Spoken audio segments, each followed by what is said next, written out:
విశేషమైన రోజు ఈరోజు. అందుకే దీనిని మహామాఘి లేక మాఘ పౌర్ణమి అని అంటాము. అన్ని పౌర్ణమి రోజుల్లో కూడా మనము పౌర్ణమి రోజు పూజించుకుంటాము అమ్మవారిని. కానీ మాఘమాసంలో పౌర్ణమికి విశేషమైన ప్రాముఖ్యత ఉంది. అంటే పౌర్ణమి రోజులో చంద్రభగవానుడు ఎంతో నిండుగా ప్రకాశవంతంగా గుండ్రని ఆకారంతో ఉంటాడు. అలాగే లక్ష్మీ అమ్మవారు కూడా తెల్లని పాల సముద్రం నుంచే ఉద్భవించారు అమ్మవారు. అందుకే ఇంత విశేషమైన ఈ పౌర్ణమి రోజు లక్ష్మీ అమ్మవారిని ఇంట్లో పూజించుకొని చంద్రభగవాన్ని పూజించుకుంటాము. మన జీవితంలో ఒక్కసారైనా పౌర్ణమి రోజు ఇలా పూజించుకుంటే మనకున్నటువంటి పాపాలన్నీ కూడా తొలగి లక్ష్మీ కటాక్షంతో ఆయుర ఆరోగ్యాలు సకల సంపదలు కలుగుతాయి. లేదు అనుకుంటే సంకల్పం చెప్పుకొని 3, 5, 1 ఇలా చేసుకుంటే చాలా మంచిది. పౌర్ణమి రోజుల్లో చంద్రభగవాన్ని పూజించుకొని అక్కడ పెట్టిన మనం నైవేద్యాన్ని స్వీకరించినట్లయితే మనకున్నటువంటి మొండి రోగాలైనా తొలగి ఆరోగ్యం మన సొంతం అవుతుంది. మిగిలిన విషయాలన్నీ కూడా మధ్యలో చెప్పుకుందాం ఫ్రెండ్స్. ఈరోజు ఇంట్లో సులువుగా పూజ ఎలా చేసుకోవాలో ఇప్పుడు మునిపే నిద్ర లేచి చక్కగా కుదిరితే గనక నదీ స్నానము లేదంటే బావి వద్ద ఏది కుదరని వాళ్ళు చక్కగా ఇంటి దగ్గరైనా సరే స్నానం చేసేటప్పుడు గంగే చ యమునా చైవ శ్లోకాన్ని చదువుకొని గంగా నది సమానంగా భావించి మనం స్నానం చేయాలి. ఈ మాఘమాసంలో స్నానానికి ఎందుకు విశిష్టత అంటే దేవతలు సర్వశక్తులను తేజస్సులను కూడా జలాలలో ఉంచుతారట అని మన పురాణాలు చెబుతున్నాయి. అందుకనే మనము ఈ నదీ స్నానానికి కానీ ఇంటి దగ్గరైనా సరే పొద్దున్నే ఈ మాఘమాసంలో స్నానానికి చాలా విశిష్టత ఉంది. ఈ విధంగా స్నానం చేయడం వల్ల మనకున్నటువంటి పాపాలు దోషాలు తొలగి ఆరోగ్యం ఐశ్వర్యం ప్రాప్తిస్తాయి. చక్కగా ఇప్పుడు ఇంటి ముంగిట ముగ్గులు పెట్టుకొని గడపకి పసుపు కుంకుమలు పువ్వులతోటి అలంకరించుకోవాలి.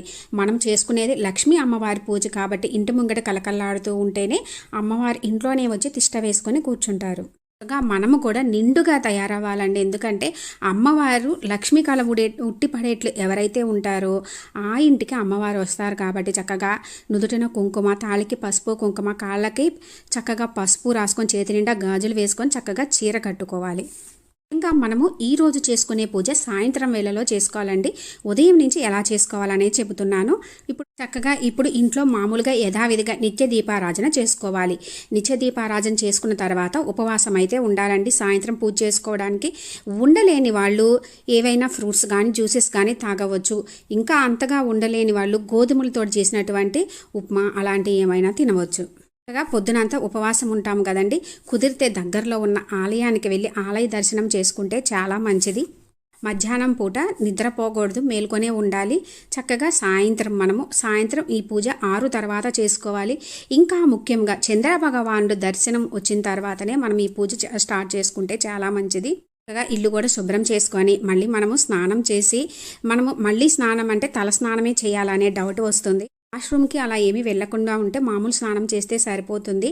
లేదు అంటే మళ్ళీ తలస్నానం చేయాలి. ఇప్పుడు స్నానం చేసిన తర్వాత సాధ్యమైతే కుదిరినంత వరకు సాయంత్రం కూడా చక్కగా ముగ్గు పెట్టుకుంటే చాలా మంచిదండి ఇంటి ముందు. ఇప్పుడు మీరు పూజ అమ్మవారిని ప్రతిష్ఠించుకొని ఎక్కడ చేయాలి అనుకుంటున్నారో అక్కడ విడిగా ప్రతిష్ఠించి చేయాలి అనుకుంటే విడిగా చేసుకోవచ్చండి. లేదు అంటే పూజా మందిరంలో అయితే పూజా మందిరంలో చేసుకోవచ్చు.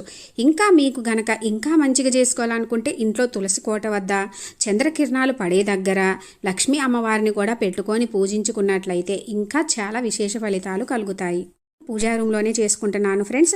చక్కగా పూజా రూమ్లోనే ఫోటోలు అన్నిటికీ కూడా చక్కగా పువ్వులతోటి అలంకరించుకొని ఈరోజు ముఖ్యంగా తెల్లని గుండ్రని ఆకారంలో ఉన్న చంద్రభగవానుడు కాబట్టి తెల్లని పువ్వులతోటి పూజ చేస్తే చాలా శ్రేష్టం. చక్కగా పువ్వులతోటి అలంకరించుకున్న తర్వాత నేను ఒక ప్లేట్ తీసుకొని అందులో శ్రీం అని రాసుకొని చక్కగా బొట్టులతోటి అలంకరించుకొని ముఖ్యంగా మనము ఏ పూజ అయినా సరే అమ్మవారిది చేస్తున్నప్పుడు తప్పకుండా అయితే విష్ణు భగవాన్ని వెంకటేశ్వర స్వామిని పూజించుకోవాలి. వెంకటేశ్వర స్వామి విష్ణు భగవాన్ని పూజ చేసుకుంటున్నా అమ్మవారిని పూజించుకోవాలి. ఎందుకంటే ఇరువురిని పూజిస్తేనే మనకి సంపూర్ణ ఫలితం దక్కుతుంది. నేను చక్కగా విష్ణు భగవాన్ని అమ్మవారిని ఇద్దరిని కూడా చిన్న చిన్న విగ్రహాలు ఉన్నాయండి, అవే పెట్టుకొని పూజించుకుంటున్నాను. అమ్మవారు అలంకార ప్రియులండి, సాధ్యమైనంత వరకు అలంకరించుకోండి. అయితే అమ్మవారికి యాలకుల మాల తయారు చేసుకొని వేసుకున్నాను ఫ్రెండ్స్. దీపానికి ఆవు నెయ్యి శ్రేష్టము, లేదు అనుకుంటే నువ్వుల నూనె వాడుకోవచ్చు. మామూలు దీపాలు 2 పెట్టుకొని ఒకటి అయితే కామాక్షి దీపం పెట్టుకున్నానండి. పెట్టుకోండి. ఇంకా ముఖ్యంగా ఈరోజు ఆవు పాలతోటి దీపారాధన చాలా శ్రేష్టం, సాధ్యమైతే పెట్టుకోండి. వాసనాభరితమైన పువ్వులు, మల్లెలు, జాజులు, ఇంకా తెల్లటి పువ్వులు అయితే చాలా మంచిది ఈరోజు పూజకి. అవాది ఉంటే చక్కగా అది వేసుకోండి, కానీ ఆ వాసన మనకు కొంచెంసేపే ఉంటుంది. అందుకే అమ్మవారికి ముఖ్యంగా యాలకులతోటి మాల వేస్తే గనక ఆర్థిక సమస్యలన్నీ కూడా తొలగిపోతాయి. అందుకే మీకు కుదిరితే గనక యాలకుల వాసన మనకి ఎప్పటికీ కూడా ఉంటుందండి. ఆ రోజు అంతా కూడా ఆ వాసన వెదజల్లుతూనే ఉంటుంది. చక్కగా దీపాలకి కూడా గంధము బొట్టులు పెట్టుకొని అంతా అలంకరించుకొని అంతా పెట్టుకున్న తర్వాత సంకల్పం చెప్పుకొని, అమ్మ మాకు ఇంట్లో అంతా కూడా మంచిగా ఉండాలి, కుదిరితే గనక మాకు ఈ పౌర్ణమి రోజుల్లో నీ పూజ చేసుకునే అవకాశాన్ని కల్పించమని నమస్కరించుకొని దీపం వెలిగించుకొని కామాక్షి దీపానికి కూడా దీపం వెలిగించుకోవాలి ఫ్రెండ్స్. చక్కగా దీపం వెలిగించుకున్న తర్వాత ఏదైనా ఫ్రూట్స్ పెట్టుకున్న తర్వాత మనం ఎటువంటి పూజలు వ్రతాలు నోములు ఏం చేసినా ఎటువంటి విఘ్నాలు లేకుండా చేయమని చెప్పి ఆ గణనాథుని ప్రార్థించుకుంటాము. కాబట్టి గణపతి షోడశోపచార పూజ అష్టోత్తరము చదువుకొని అక్షింతలు పువ్వులతోటి పూజించుకోవాలి. తర్వాత గణనాథునికి దీపం చూపించి ఏదైనా ఫ్రూట్స్ కానీ బెల్లం ముక్క కానీ ఏదైనా నైవేద్యం కానీ పెట్టుకోవాలి. ఇప్పుడు చక్కగా ఆ గణనాథుని ప్రార్థించుకున్న తర్వాత అమ్మవారిని స్వామివారిని పూజించుకోవాలి. ఇప్పుడు చక్కగా లక్ష్మీ అష్టోత్తరము, ఇంకా ముఖ్యంగా మనము ఈరోజు తప్పకుండా అయితే లలిత సహస్రనామం కానీ కనకధార స్తోత్రము ఇవన్నీ కూడా చదివితే చాలా మంచిదండి. ముఖ్యంగా ఈరోజు కనకధార స్తోత్రము చదివితే మన ఇంట్లో కనక వర్షం కురుస్తుందని చెబుతారు. ఇంకా మణిద్వీప వర్ణన ఇవన్నీ కూడా చదువుకోవాలి. అన్నీ చదువుతూ అమ్మవారికి ఇష్టమైనటువంటి ఇంట్లో ఏమి ఉన్నా అండి, రూపాయి కాయిన్స్ తోటి కానీ లేదు అంటే వెండి పువ్వులు కానీ గోమతి చక్రాలు చిట్టి గాజులు వేటితోటైనా సరే అమ్మవారిని పూజించుకోవచ్చు. రూపాయి కాయిన్స్ మరియు ఇంకా చిన్నవి మన దగ్గర వెండి పువ్వులు ఉన్నాయండి వాటితోటి, ఎందుకంటే అమ్మవారికి శబ్ద ప్రియురాలు. అందుకే మనము చేతి గాజులతోటి సౌండ్ చేస్తూ ఈ విధంగా ఇవన్నీ సమర్పిస్తూ చేస్తుంటే సౌండ్ వస్తుంది కదండి, ఆ శబ్దానికే అమ్మవారు వస్తుందని చెప్తారు. ఇంకా కుదిరితే ఈరోజు అభిషేకము మరియు కుంకుమ పూజ చేసుకుంటే చాలా మంచిది. ఎలా చేసుకోవాలనేది నేను చేసిన వీడియోస్ ఉన్నాయి ఫ్రెండ్స్, అవి డిస్క్రిప్షన్లో ఎండ్ స్క్రీన్స్లో ఇస్తాను. ఇంట్రెస్ట్ ఉంటే విజిట్ చేయండి. సాధ్యమైనంత వరకు సాయంత్రము చక్కగా 7 గంటలకల్లా మనకి చంద్రభగవానుడు వస్తాడు, ఆ టైంలో చేసుకోండి. ముఖ్యంగా మనము తప్పకుండా ఈరోజు చంద్ర దర్శనం చేసుకొని చంద్రభగవానుడు కూడా దీపం చూపించి ప్రసాదం పెడితే చాలా మంచిది. అమ్మవారి అన్నీ చదువుకుంటూ మన దగ్గర ఉన్న అన్నిటితోటి చేసుకోవచ్చండి. ఈరోజు ముఖ్యంగా ఇంట్లో గోళ్ళు కత్తిరించడము, బూజులు దులపడము, జుట్టు కత్తిరించుకోవడము ఇటువంటి ఏమీ చేయకూడదు, ఎవరిని నొప్పించకూడదండి. అమ్మవారి పూజలు ఇంత విశేషంగా చేసుకుని ఈరోజు పూజ అంతా అయ్యాక ఎవరినన్నా ముత్తైదెములను పిలిచి బొట్టు పెట్టి తాంబూలం ఇస్తే చాలా మంచిది. చేసిన పూజకి సంపూర్ణ ఫలితం కూడా దక్కుతుంది. ఇంకా మనకి కుదిరితే గనక చక్కగా కనకధార స్తోత్రము ఇవన్నీ చదవలేము అనుకున్నారనుకోండి, ఫోన్లో కానీ టీవీలో కానీ పెట్టుకొని వింటూ అక్షింతలు పువ్వులు అన్నిటితోటి చేసుకోవచ్చు. ఇంకా ముత్తైదువులను పిలిచి అందరూ కలిసి పెద్దగా చదివిన తర్వాత వాళ్ళకి తాంబూలం ఇస్తే ఇంకా మంచిది కుదిరితే. ముఖ్యంగా ఈరోజు అమ్మవారికి నైవేద్యం ఒకటి ఉంటుందండి. తప్పకుండా అయితే ఆవు పాలతోటి చేసిన క్షీరాన్నం కానీ లేదు అనుకుంటే పాయసం కానీ పెట్టాలి. ఇంకా మీరు సాయంత్రం చేస్తాము కదండి, అంత టైం లేదు అనుకున్నా చక్కగా పాలు కాచి అందులో కొంచెం ఇలాచీ వేసి పంచదార కలిపి కూడా పెట్టుకోవచ్చు. చక్కగా పూజ చేసుకున్న తర్వాత ఇప్పుడు విష్ణు భగవానికి కూడా పూజ చేసుకోవాలండి. చక్కగా విష్ణు అష్టోత్తరము చక్కగా విష్ణు సహస్రనామాలు చదువుకుంటూ స్వామివారికి కూడా పువ్వులు అక్షింతలతోటి ముఖ్యంగా కుదిరితే ఈరోజు తులసి దళాలతోటి స్వామివారిని పూజించుకోవాలి. మనము కామాక్షి దీపానికి కూడా అక్షింతలు వేసి పూజించుకోవాలి. విగ్రహాలతో పాటు చక్కగా పటాల వద్ద కూడా పువ్వులు అక్షింతలతోటి అన్నీ చదువుకుంటూ వరుసగా చేయాలండి. ఇంట్లో పిల్లలు ఉంటే చక్కగా మీరు చదవండి, పిల్లల్ని అక్షింతలు పువ్వులు వేయమని చెప్పండి, చాలా మంచిది. ఎందుకంటే ముఖ్యంగా మనకి ఈరోజు పూజిస్తే ఆరోగ్యము ఆర్థిక సమస్యలు తొలగి చక్కగా సకల సంపదలు కలుగుతాయి. అందుకని ఆరోగ్యం బాగుంటే అన్నీ బాగుంటాయి. కాబట్టి ఆరోగ్యం కోసమైనా సరే మనం తప్పకుండా పూజించుకోవాలి. ఇంత పెద్ద విశేషంగా పూజ ఏమీ ఉండదండి.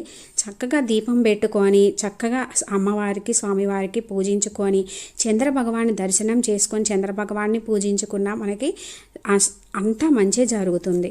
సువాసనాభరితమైన పారిజాతం పువ్వులు ఉన్నా కూడా చక్కగా పారిజాతం పువ్వులతోటి కూడా స్వామి అమ్మవారిని పూజించుకోండి. మనకి పూజ అంతా అయిన తర్వాత చక్కగా నైవేద్యాన్ని సమర్పించుకొని, నైవేద్యానికి కూడా నేనైతే స్వస్తికి వేసుకున్నానండి. మీ ఇష్టం, చక్కగా బొట్టు పెట్టుకోవాలి. ఎందుకంటే పాలతోటి చేసినది ప్రసాదం అనేది ఈరోజు చాలా ముఖ్యము. అందుకని చక్కగా నైవేద్యాన్ని కూడా సమర్పించుకోవాలి. నైవేద్యం సమర్పించుకున్న తర్వాత ధూపం వేసుకోవాలి.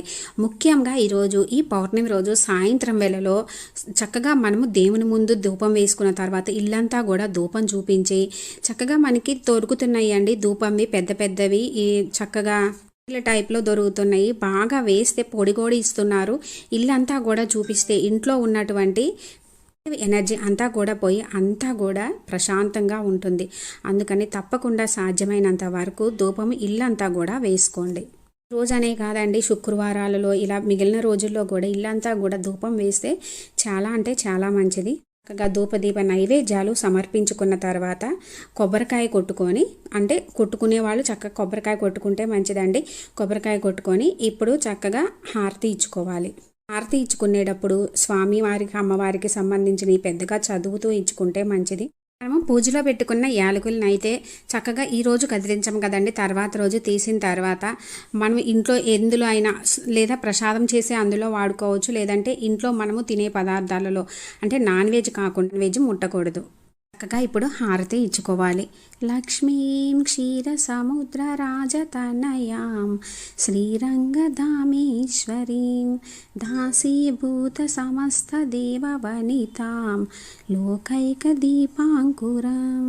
చక్కగా హారతి ఇచ్చుకొని ఇంట్లో అందరూ కూడా హారతి తీసుకోవాలి. ఆ తర్వాత మనకి కుదిరితే ఎవరికైనా ముత్తైదువులకి తాంబూలం ఇచ్చి ఇప్పుడు కుదిరితే సాధ్యమైనంత వరకు చంద్ర భగవాన్ని దర్శనం చేసుకొని చంద్రునికి దీపం చూపించి చంద్రునికి పూజ చేసుకుంటే చాలా మంచిది. ఇప్పుడు చక్కగా పూజ అయిన తర్వాత మనకి చంద్రుని కిరణాలు పడే దగ్గర బాల్కనీలో కానీ టెర్రస్ పైకి కానీ వెళ్ళి మనం చక్కగా ఒక వెండి ప్లేట్లో దీపారాధనకు కావాల్సినవి అన్నీ సిద్ధం చేసుకొని చక్కగా తెల్లటి స్వచ్ఛమైన పాలు పెట్టాలండి. ఆవు పాలు పెట్టి చక్కగా లేదంటే ఏదైనా నైవేద్యమైన క్షీరాన్నమైనా చేసి పెట్టుకోవచ్చు. మనకి అన్నీ కూడా ఈ విధంగా సిద్ధం చేసుకున్న తర్వాత ముఖ్యంగా మనకి ఏంటంటే ఈ ప్రసాదము మనమే స్వీకరించాలి.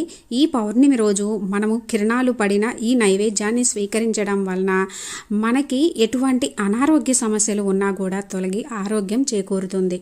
ఈ విధంగా దీపం వెలిగించుకొని చంద్ర భగవానుడికి దీపం చూపించి ఆ తర్వాత మనం పెట్టుకున్న నైవేద్యాన్ని ఇంట్లో వాళ్ళు మాత్రమే స్వీకరించాలి. ఈ విధంగా చంద్ర భగవానుడు కూడా పూజ చేసుకోవాలి. ఇప్పుడు ఉపవాసం ముగించుకొని ఇంట్లో చేసుకున్న పదార్థాలు శుభ్రంగా భుజించవచ్చు. ఈరోజు ఏమీ కదిలించకూడదండి. ఆ తర్వాత రోజు పొద్దున్నే దీపం పెట్టుకొని చక్కగా అన్నీ కొండెక్కిన తర్వాత కదిలించుకోవాలి.